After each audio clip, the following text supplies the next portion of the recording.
stop planting these vegetables side by side. One of these combinations can turn a healthy garden into a pest and disease magnet.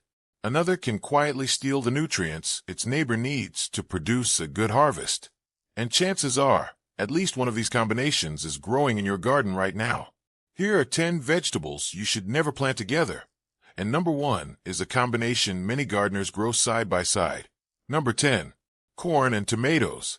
If your tomatoes suddenly develop holes in perfectly healthy fruit, don't blame the weather just yet. The real culprit may be growing only a few feet away. Corn and tomatoes attract one of the same destructive pests, the corn earworm, also known as the tomato fruitworm. The adult moth doesn't care whether it lands on corn or tomatoes. Once it lays its eggs, the hungry larvae tunnel straight into the crop. On corn, they burrow into the ears and destroy developing kernels. On tomatoes, they bore directly into the fruit, leaving large holes that quickly rot from the inside out. Plant these crops together, and you're giving the pest 2 favorite meals in one location. Instead of leaving your garden after feeding on one crop, it simply moves to the next. That allows populations to build much faster, making infestations harder to control. There's another hidden problem. Corn grows tall, often well over 6 feet. When planted too close to tomatoes, those towering stalks reduce airflow around the tomato plants. After rain or watering, moisture stays trapped around the leaves much longer. Warm temperatures plus damp foliage create ideal conditions for diseases like early blight to spread. The safest approach is simple. Grow tomatoes and corn in separate sections of the garden whenever possible. You'll reduce pest pressure, improve airflow, and give both crops a better chance to produce a full harvest. The next pairing doesn't attract the same insects. Instead, the battle happens beneath the soil, where one plant quietly interferes with the other's growth. Number 9. Beans and onions. Beans have an incredible ability that most vegetables don't. Their roots work with beneficial bacteria to capture nitrogen from the air and convert it into nutrients the plant can use. It's one of nature's smartest partnerships. Onions, garlic, shallots, and chives belong to the allium family. While they're excellent at discouraging certain pests, they don't make good neighbors for beans. Research and years of gardening experience suggest that alliums can reduce the growth of nearby bean plants. Instead of producing vigorous vines covered in pods, beans may remain smaller and less productive. Competition makes things even worse. Both crops need water during active growth, and when they're packed into the same bed, neither performs at its best. If your goal is a heavy bean harvest, keep onions and garlic in another part of the garden. They'll perform better there, and your beans can fully benefit from their nitrogen-fixing root system. The next mistake catches thousands of gardeners every year because both vegetables belong to the same family. That sounds like a good thing. Number 8. Tomatoes and potatoes. Tomatoes and potatoes come from the same plant family, the nightshade family. That shared ancestry is exactly what makes them risky companions. Because they're closely related, they're vulnerable to many of the same diseases.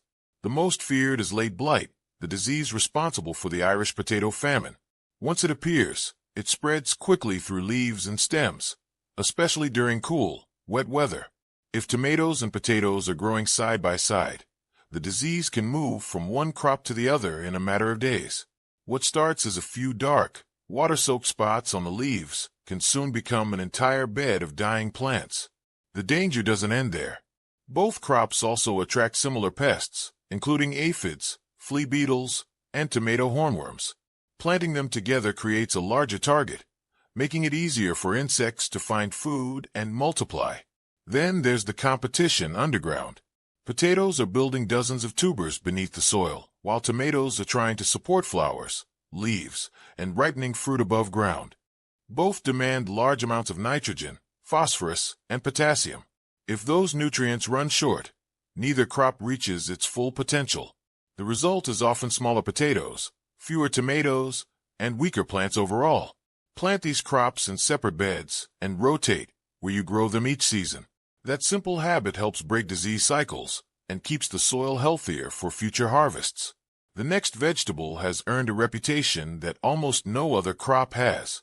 In fact, many experienced gardeners refuse to plant it anywhere near their main vegetable garden.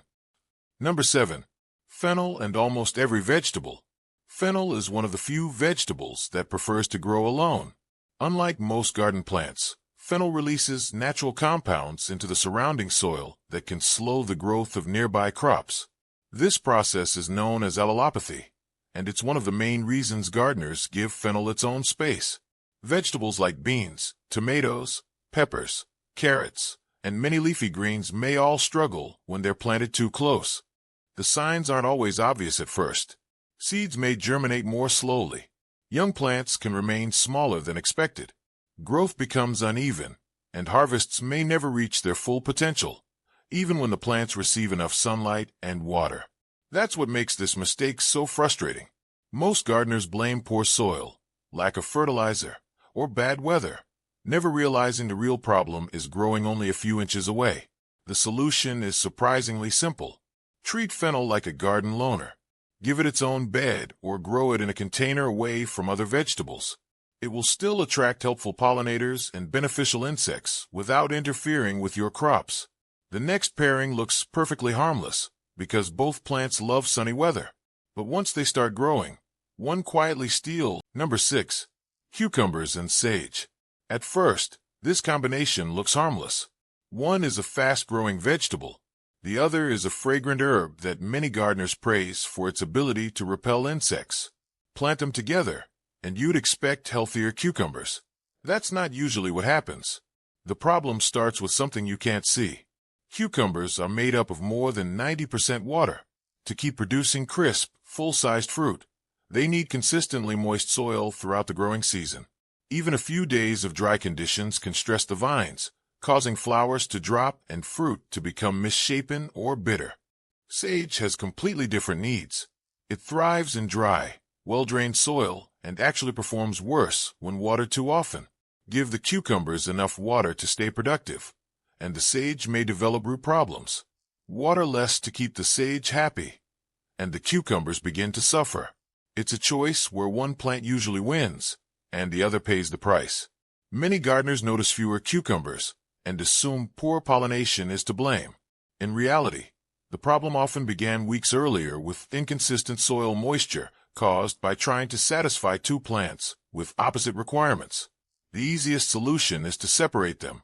Grow sage in a drier bed where it can thrive, and keep cucumbers with companions that enjoy the same moisture levels, such as lettuce or radishes. Now we're entering the top 5. From this point on, these mistakes become increasingly expensive. The next pairing doesn't just reduce your harvest, it can quietly invite one of the most destructive insects into your garden, and many people don't realize what's happening until it's too late. Number 5. Cabbage and tomatoes. If cabbage worms aren't enough to worry about, planting cabbage beside tomatoes can create another problem: competition at nearly every level. These are two of the heaviest feeders in the vegetable garden. Cabbage needs a constant supply of nitrogen to build large, tightly packed heads. Tomatoes need that same nitrogen early on, then continue drawing huge amounts of nutrients as they flower and produce fruit for months. When they share the same soil, the competition becomes intense. At first, everything looks normal. The cabbage leaves are green. The tomato plants are flowering. It seems like you've made the perfect planting decision. Then the harvest arrives. The cabbage heads never become as large as they should. The tomato plants produce fewer fruits, and the tomatoes themselves are often smaller than expected. Neither crop reaches its full potential because both have been fighting for the same resources since the day they were planted. There's another hidden issue. Large cabbage leaves restrict airflow around nearby tomato plants. After rainfall or watering, moisture lingers longer on tomato foliage, increasing the risk of fungal diseases like early blight. The mistake isn't always obvious while the plants are growing. You only realize it when you compare your harvest to what those same plants could have produced with more space. Only 4 pairings remain. The next one is so common that countless gardeners repeat it every spring, only to discover the damage after they pull their vegetables from the ground. Number 4. Carrots and dill. If you've ever harvested carrots that look twisted, forked, or strangely undersized, poor soil isn't always the reason. Sometimes, the problem is growing right beside them. Carrots and dill belong to the same plant family, the Apiaceae family. That sounds harmless, but as dill matures, it becomes a surprisingly difficult neighbor. Here's why. Young dill rarely causes trouble. In fact, during its early stages, many gardeners grow the two together without noticing any problems. The trouble begins when dill starts flowering. As it matures, dill develops a stronger root system that competes directly with carrots for water and nutrients. At the same time, its tall flower stalks begin casting shade over the carrot tops. That matters more than most people realize. Every carrot starts with healthy leaves. Those green tops capture sunlight and turn it into energy, which is then stored underground in the root. Reduce that sunlight, and the carrot has less energy to build a thick, straight root. But that's still not the biggest issue. When dill is allowed to flower and set seed close to carrots, it can interfere with carrot seed production if you're saving seed, and many gardeners also report poorer carrot growth when mature dill is left nearby. That's why experienced growers usually harvest dill before it flowers or plant it in a completely different part of the garden. One simple change in where you plant these crops can mean the difference between harvesting thick, straight carrots or pulling up a handful of skinny, misshapen roots. Only 3 pairings remain. The next mistake is responsible for countless disappointing harvests every summer because it creates the perfect home for a pest that never arrives alone. Once it shows up, it doesn't stop at one plant. Number 3. Squash and potatoes. On paper, squash and potatoes seem like a smart combination. One spreads across the surface, while the other grows underground. It sounds like they're using different parts of the garden. In reality, they're competing from the moment they begin growing. Squash plants develop enormous leaves that quickly spread in every direction. Those leaves block sunlight from reaching the soil, trapping humidity underneath. Potatoes don't appreciate those conditions. Poor airflow and constantly damp foliage increase the risk of fungal diseases, especially during warm, humid weather. If disease takes hold, it can spread to the potato crop much faster than expected. Then there's the battle beneath the surface. Both crops are heavy feeders. Potatoes need nutrients to produce large tubers, while squash demands huge amounts of water and fertilizer to support its vigorous vines and heavy fruit. When resources become limited, neither crop performs at its best. And harvest time creates one final problem. Digging up potatoes disturbs the roots of nearby squash vines. Even minor root damage can slow fruit production just when the plants should be reaching their peak. Keeping these vegetables in separate beds gives both the space they need to thrive. We've reached the final 2. The next pairing looks so harmless that many seed packets and beginner garden plans accidentally encourage it. Yet year after year, it leaves gardeners wondering why one of their easiest vegetables suddenly refuses to grow well. Number 2. Peas and onions. Peas are one of the few vegetables that actually improve your soil while they grow. Like beans, they work with beneficial bacteria on their roots to capture nitrogen from the air and convert it into a form plants can use.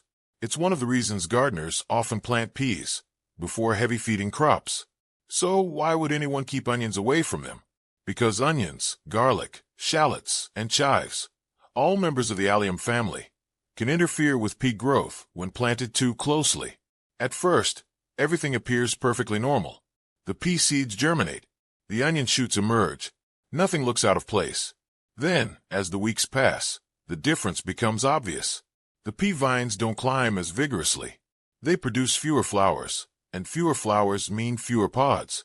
Many gardeners assume they received poor quality seeds or didn't fertilize enough. But the real problem has been happening underground all along. Peas rely on a healthy relationship with nitrogen-fixing bacteria to fuel their growth. Growing them too close to alliums can reduce their vigor, leaving them unable to reach their full potential. The frustrating part is that you may never realize what caused it. The plants don't suddenly die. They simply underperform. And in gardening, a plant that underperforms can cost you half your harvest without showing a single dramatic warning sign. The fix couldn't be easier. Grow peas in one bed and onions in another. You'll get healthier vines, more pods, and a much better return from the space you've planted. We've finally reached the number 1 mistake. This pairing has ruined more vegetable gardens than most people realize. Not because the plants compete for nutrients, but because together they create the perfect conditions for a devastating disease to spread. Once it gets established, stopping it becomes incredibly difficult. Number 1. Tomatoes and potatoes. If there's one combination experienced gardeners avoid whenever possible, it's this one. Tomatoes and potatoes are close relatives. They belong to the same nightshade family, which means they share many of the same strengths, but unfortunately, they also share many of the same enemies. The most dangerous is late blight. This disease can spread with astonishing speed during cool, damp weather. It often begins with small, dark patches on the leaves that many gardeners dismiss as harmless. Within days, those spots grow larger. Leaves collapse. Stems darken. Healthy-looking plants begin to die. When tomatoes and potatoes are planted side by side, late blight doesn't have to travel far. The disease can move from one crop to the other, turning a small outbreak into a garden-wide disaster. But disease isn't the only concern. Both crops attract similar pests, including aphids and flea beetles.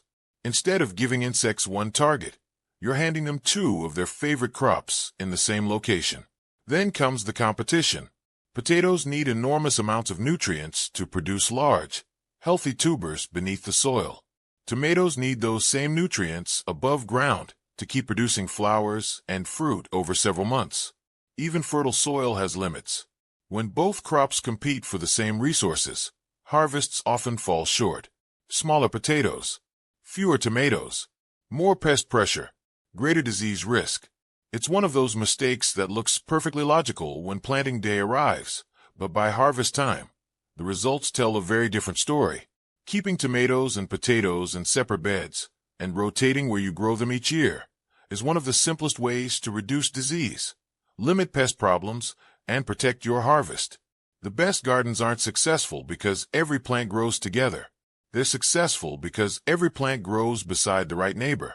Avoid these 10 combinations, and you'll give your vegetables a better chance to stay healthy, produce bigger harvests, and reward you with months of fresh food. If one of these pairings surprised you, tell me which one in the comments.